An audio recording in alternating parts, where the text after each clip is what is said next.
अति महाविनाशक परमाणु युद्ध जारी है। तीसरा विश्व युद्ध का आगाज हो चुका है। जल, थल और नभ में विध्वंस जारी है। मामला अति रोचक और गंभीर होता जा रहा है। हॉर्मुज़ में आज अमेरिका ने ईरान के एक जहाज को पकड़ लिया, उस पर अपना कब्जा कर लिया। ईरान भड़क उठा और उसने अमेरिका के जहाज़ों पर ड्रोन हमले शुरू कर दिए। मामला बड़ा विचित्र हो गया। इसी के साथ साथ ट्रंप की सारी कूटनीति, धूर्त नीति उजागर हो गई। ट्रंप और नाहू विश्व में विध्वंस के पर्याय बन गए। वे नहीं चाहते कि विश्व में शांति स्थापित हो। ईरान की तरफ से किसी प्रकार का कोई नाटक नहीं किया गया।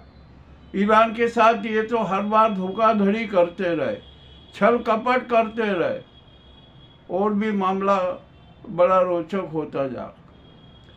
अब यहाँ पर सवाल उठता है कि जब ईरान के साथ इतनी धोखाधड़ी की गई तो क्या ईरान शांति वार्ता में भाग लेगा? ईरान ने स्पष्ट कर दिया कि हम शांति वार्ता में शरीक नहीं होंगे। ट्रंप के सारी झूठ उजागर हो गई। रूस ने के ईरान ने भी घोषणा कर दी कि हम 450 किलो यूरेनियम का 1 ग्राम यूरेनियम नहीं देंगे। मामला और पेचीदा हो गया। ट्रंप की सारी झूठ उजागर हो गई और उसमें पाकिस्तान का मरण हो गया। पाकिस्तान तो एक पोस्टमैन की तरह था और वो उसका ज़्यादा झुकाव अमेरिका की तरफ था, क्योंकि अमेरिका से उसको माल मिलना था पूरा। ठीक है ना, ये भी सब हो गया पूरा। अब यहाँ पर ईरान को क्या करना होगा, ये भी एक बड़ी विचित्र स्थिति हो गई। अब यदि ईरान ने जरा सी भी नरमी बरती या इनके शांति वार्ता के चक्कर में फंसा तो ईरान अपना बहुत बड़ा नुकसान कर बैठेगा। ईरान में की अपनी समस्याएं हैं। अब तो सबसे पहले ईरान को चाहिए कि वह इजराइल पर भयंकर तरम हमले करे, इजराइल थर थर कांप जाए, वहाँ पर ये नाऊ है ना, घुटने टेक के खड़े हो जाए। अब इसमें मरण तो जनता का होने वाला है ना। ठीक है, अब क्या किया जाए? और दूसरी तरफ जो ट्रंप ने किस प्रकार की धोखाधड़ी की, और मुझे तो लगता है कि ट्रंप है ना दिमाग से अब संतुलित हो गए थे। वे अपनी हार से, हर तरफ हार से बौखला रहे और झूठ का सहारा ले रहे हैं, झूठ के महल में बैठ रहे।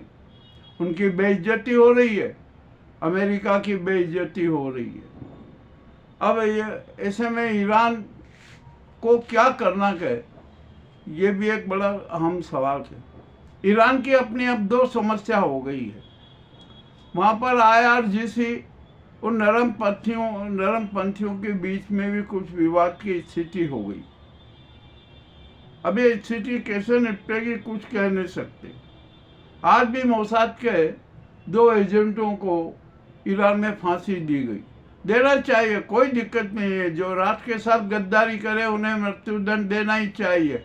वो चाहे भारत हो, ईरान हो, सऊदी अरब हो, अमेरिका हो, ये और कोई भी राष्ट्र हो, वहाँ गद्दारों को, देशद्रोहियों को कभी भी माफ़ नहीं करना चाहिए।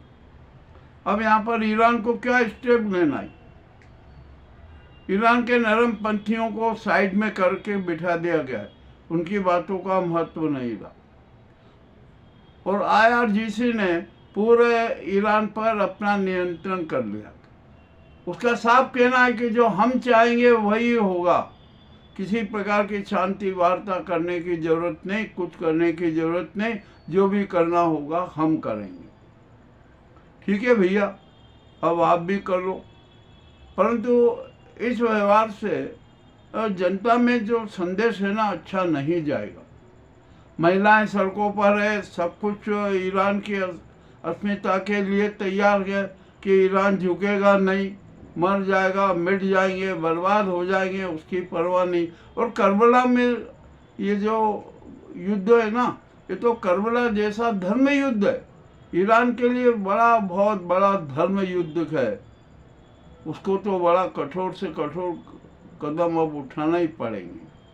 सबसे पहले इजराइल को पूरा तबाह कर दे, नंबर 1। नंबर 2, अमेरिका को भी सबक सिखाना पड़ेगा, क्योंकि अमेरिका ने ईरान को हर बार छला के और छल कपट किया के। तो अब क्या किया जाए? ईरान के पास में मिसाइल्स हैं, ड्रोन हैं, अब परमाणु बम भी हैं, सब कुछ है, कोई उसको घबराने की ज़रूरत नहीं है। तो जैसे 9/11 में अमेरिका में हमला हुआ था ना, ऐसे ही हमले इजराइल और ईरान के एक जगह नहीं, अनेक शहरों में तत्काल करना चाहिए। और जब ये ऐसा कर दिया ना, तो ये अमेरिका और इजराइल थर थर कांप उठेंगे। इनको समझने का मौका नहीं मिलेगा, वहाँ की जनता इनके खिलाफ हो जाएगी, ये मैं बता रहा हूँ। अब ईरान में बड़ी एक और विचित्र स्थिति है कि सेना में भी और प्रशासन में भी, संसद में भी इजराइल के पिट्टू लोग भी शरीक है, जो है ना मोसाद के एजेंट है, और वे अपने आप को ईरानवादी बताए हुए हैं। सब कुछ है, मामला बड़ा गंभीर होता जा रहा है। तो ईरान को भी अब सतर्क रहना पड़ेगा। ईरान को भी अब भयंकर हमले करना पड़ेंगे। यदि भयंकर हमले नहीं किए ना, तो चूक हो जाएगी, कोई बड़ा खेला हो सकता है। चलिए ठीक है, जब देखते हैं ईरान कौन से कदम उठाता है। आज उसने हॉर्मुज़ में अमेरिका को पानी पिला ही दिया। अब ये अमेरिका की स्थिति नहीं है कि वो ईरान की सेना के सामने ज़मीन पर लड़ाई कर सके। अब जो भी होगा देखेंगे, क्या होना है क्या नहीं होना है। परंतु ईरान के शासन को, ईरान के प्रशासन को और ईरान को हम जो ये संदेश दे रहे हैं ना, ये अपने आप में बड़ा महत्वपूर्ण है। हमारे संदेश पर ईरान को गंभीरता से सोचना पड़ेगा। अमेरिका का प्लान है कि मुश्तबा खुमनई को का भी अपहरण कर लिया जाए, उनकी भी सुरक्षा करना के, ईरान की सुरक्षा करना के, और यूरेनियम की सुरक्षा करना। खैर यूरेनियम में तो बम बना लिए, चिंता नहीं है।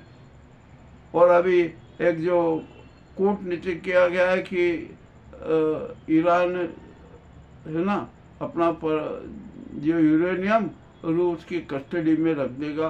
तो रूस की कस्टडी में रखने के बाद तो अमेरिका की औकात नहीं कि वो हमला करे, ईरान पर उसने हमला करे। अब ये शांति वार्ता रद्द हो गई है इस्लामाबाद वाली। अब देखते हैं क्या होता है क्या नहीं होता है।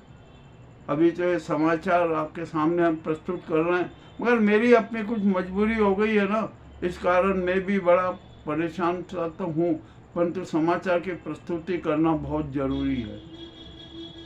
और हमारे देश में ही नहीं, सब जगह गद्दारों की फौज है।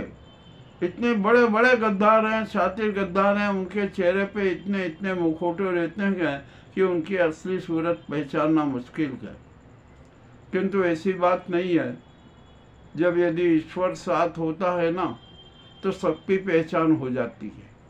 जैसे ईरान में पहचान हो रही है, हमारे देश में पहचान हो रही है, और मैं भी पहचान रहा हूँ, मैं भी समझ रहा हूँ। सबके चेहरे उजागर हो गए हैं कि कौन क्या है, कौन किस प्रकार की गद्दारी करता है, कौन कैसे करता है। खैर जो भी हो, ये गद्दार तो है ना, ये जयचंद है ना, ये तो अपनी करनी से ही मर जाएंगे। इनको